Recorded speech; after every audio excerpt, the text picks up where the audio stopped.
So I think everyone's had like that one time that they thought, you know what? Why do we have to pay for water? Why do we have to pay for housing? I mean, damn, I need to drink a lot of water every day. So why can't it just be free? And it sounds great for about 2 milliseconds before you actually think about it. And so, when you think about it, you realize why we can't have free things. So let's look at the water example. Why can't we have free water? I mean, it would be lovely if we got free water, right? And well, in actuality, you can get free water. You take a bucket, you go to the nearest lake or river or any source of water, and I don't think anyone's gonna stop you if you take a bucket full of water and then come home.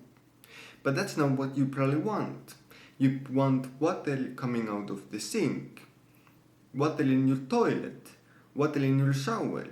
You want water coming to your house for free. It's not just that you want water for free, you want the infrastructure also around it. And that's kind of the problem. Somebody had to use their limited time on planet Earth to build that infrastructure and, well, to maintain it. And that person probably wants something out of that.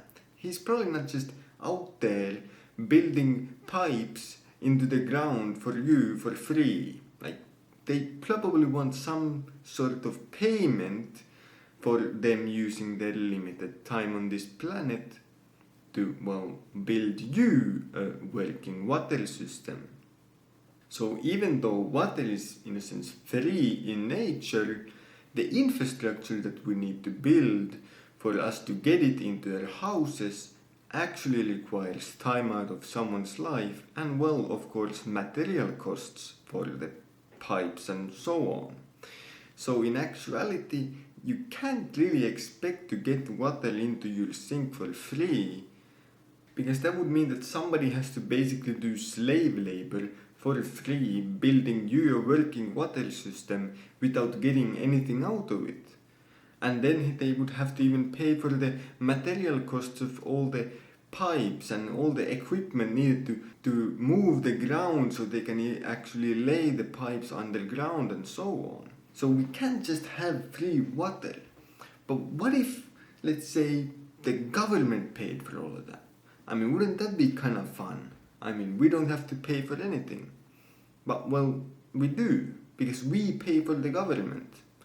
Taxpayers pay for the government, and so if the government were to pay for this, it would still come out of our pockets, and, well, it would just be in the form of taxes. And so even though it's a bit annoying, if you really think about it, we can't have this stuff for free.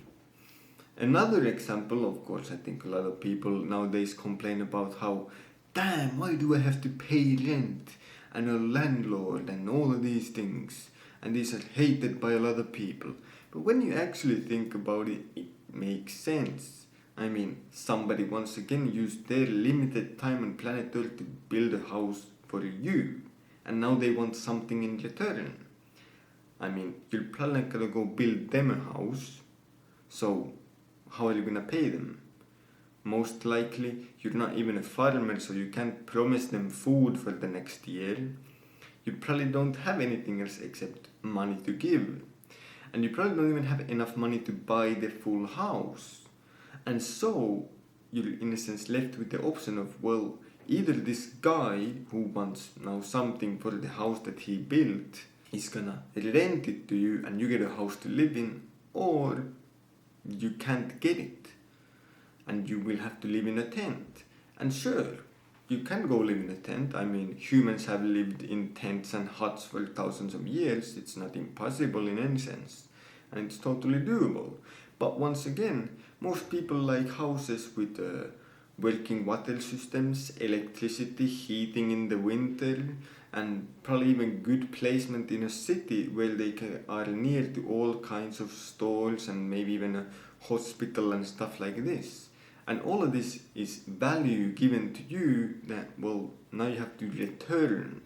For it to be an equal exchange, you have to give something else of value back to these people who provide all of these things for you.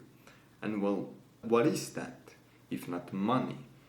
I mean, if you truly ask yourself, what can I give to the people who provide these amazing houses and build huge and wonderful structures all around the world so that we can have places to live? What can we really give to them?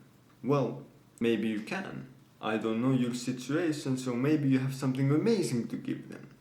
But once again, it seems like this is not something that we can just have for free.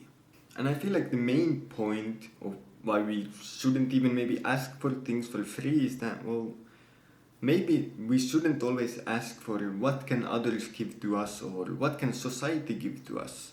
Sometimes we should ask, what can we give to society? What can we give to others? Instead of what can they give to us for free?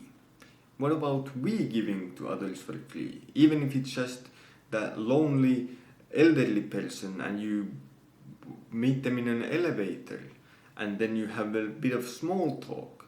I mean, that's such a small thing, but it might make their day. And that's free for you. Yet it provides so much value to these people. So think about how can you help others instead of how can others help you.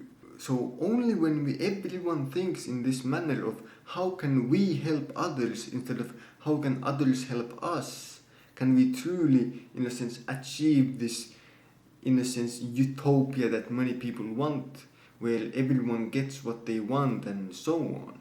It is only possible when everyone participates in a selfless manner. And of course, to build that society and to build that world, it starts with you and me and us. It doesn't start with the others first. It has to start with us first. And so, to make the world a better place, let's not ask what others can give to us for free, but what we can give to others for free. But anyways, thanks for watching and have a great day.